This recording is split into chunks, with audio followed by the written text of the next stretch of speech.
बहुत खुशी no words आमे गर्वित आमे ओडिया आमे भारी बढ़िया भुवनेश्वर बासिंदा होकर आमे बहुत खुशी। प्रति वर्ष आसूची माने स्टार्टिंग रे जेमती आरंभ हो सकाळू स्कूल छुआ को छाड़ी की सीधा एटिक आसी जाए।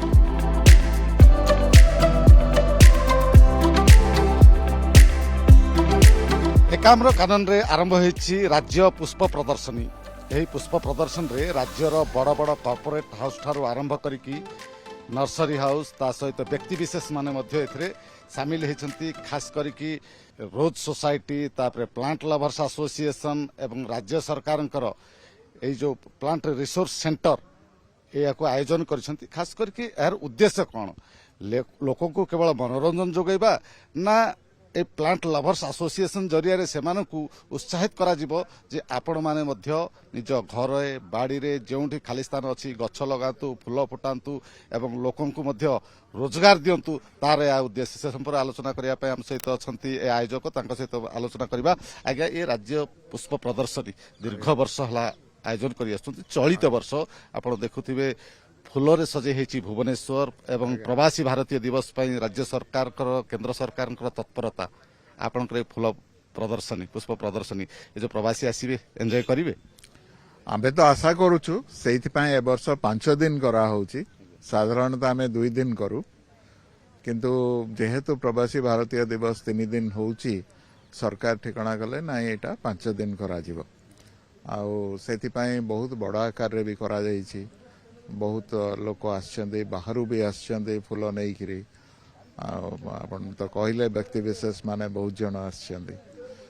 आमे आशा करूछु लोक माने फूल देखिकिरी तांको निज निज घर सजेबे भुवनेश्वर टाको केमिति सब बेले सबुज सुंदर करिके रखे सेटा होची उद्देश्य। एटा केते वर्ष रे पहुंच 36 वर्ष आइला a flower show Etah 36तम flower show आगे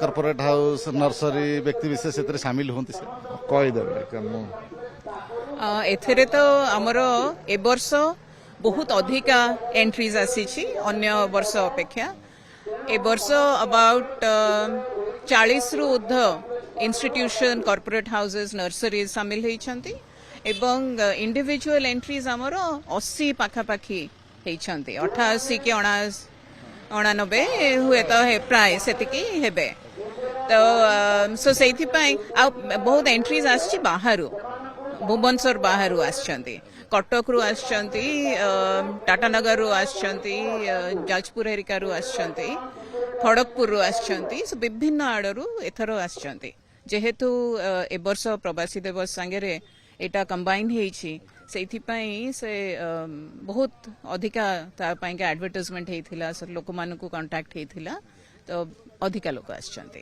केते प्रजातिर फूल आमे कहि परिबा एठी शो एई शो रे हमर 66 डिफरेंट काइंड्स ऑफ एंट्रीज अछि तो विभिन्न रकम रो कटा फूल अछि कुंडरे फूल अछि ग्रुप डिस्प्ले अछि तो हमर जो कंपटीशन हुए सेटा आमे 66 अलग अलग कैटेगरीज रे आमे ताको कंपटीशन करो। 66 भितरे आपण पाइबे माने गोटिए एंट्री भितरे भी 4 प्रकार की 5 प्रकार फूल थिवो तो सेमिति गोलाप ना जेमिति गोटिए गोलाप किंतु ता भितरे 5 प्रकार गोलाप भी थिवो सो आपण जदी देखिबे यादरो वर्तमान 400-500 प्रकार फूल बाहरियो अति कम रे। आ ए वर्ष जेहेतु आमे रोज सोसाइटी संगे भी मिसिकिरी ताकू करिछु तो रोज रे गोलाप रे भी हमर प्राय 10-12 प्रकार रो गोलाप आपण देखि परिबे एठी कैटेगरीज तो से कैटेगरी भितरे जेमिति पटनायक बाबू कहिले से कैटेगरी भितरे भी विभिन्न बिकॉज प्रत्येक कैटेगरी रे 3-4 रखिबे गोलाप तो से 3-4 गोलाप भी विभिन्न कैटेगरी रो थिबो तो सेथि पई बहुत अधिका कैटेगरीज आपण पाइबे। आपण राजधानीवासी को कौन संदेश देवे आसंतु पिला छुआ को नेकी निज परिवार सहित आसंतु एडा बड़ शो को उपभोग करन। हाँ 5 दिन पूरा खोला अछि आमे तो समस्त को आशा करूछु आसिकरी देखिबे पिला मानन को पर्टिकुलरली हमर इच्छा के आसी देखंदु पिला माने आजिठु ही सिखिबे कि आमे चारा लगेले एमिति सुंदर ଫୁଲ ବାହାରି ପାରିବ। ସାର୍ ଆଉ ଗୋଟେ ଆପଣ ଦୀର୍ଘ 27 ବର୍ଷ ହେଲା ଏଇ ପୁଷ୍ପ ପ୍ରଦର୍ଶନ 36 ଆଜ୍ଞା 36 36 ବର୍ଷ ହେଲା ଯେହେତୁ ଆୟୋଜନ କରୁଛନ୍ତି ଯେ କେମିତି ଜଣେ ଫୁଲ ଗଛ ଲଗେଇକି ରୋଜଗାର ବି କରିପାରିବ ସେ ସମ୍ପର୍କରେ କିଛି ଟ୍ରେନିଂ ଦେବା କିଛି ପ୍ରୋତ୍ସାହନ ଦେବା ସେ ବ୍ୟବସ୍ଥା କିଛି ଚିନ୍ତା କରୁଛନ୍ତି? ଆମେ ତ ଚିନ୍ତା କରିନୁ କିନ୍ତୁ ରାଜ୍ୟ ସରକାରଙ୍କର ହର୍ଟିକଲଚର ଡିପାର୍ଟମେଣ୍ଟ ଯୋଉ ଅଛି ସେମାନେ ବହୁତ ଜାଗାରେ ଏଟା କରୁଛନ୍ତି। ଆମର ରାଜ୍ୟରେ ଆଗରୁ ଗେଣ୍ଡୁ ଚାଷ ହଉନଥିଲା, ପ୍ରାୟ ସବୁ କଲିକତାରୁ ଆସୁଥିଲା, ମେଦିନୀପୁରରୁ ଆସୁଥିଲା। ଏବେ କିନ୍ତୁ ବହୁତ ଜାଗାରେ ଲଗେଇଲେଣି ଗେଣ୍ଡୁ। ତାପରେ ଜରବେରା ବହୁଳ ଭାବରେ ହଟ୍ ହାଉସେସ୍ ପଲି ହାଉସେସ୍ କରିକିରି ଲୋକ କଲେଣି, ଯୋଉଟା ସରକାର ପ୍ରୋତ୍ସାହନ ଦଉଛନ୍ତି। ଆଉ ଆମେ ଆଶା କରୁଛୁ ଆହୁରି ବଢିବ ଏଇଟା ଏ ଭିତରେ।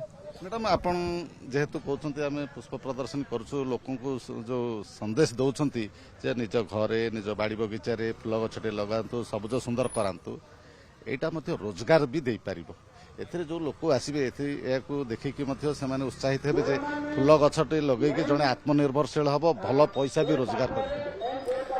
ଏଇଟା ତ କେବଳ ଭଲ ଦେଖିବାକୁ ପାଇଁ ନାହିଁ, ଏଇଟାରେ ନିହାତି ରୋଜଗାର କରି ହବ।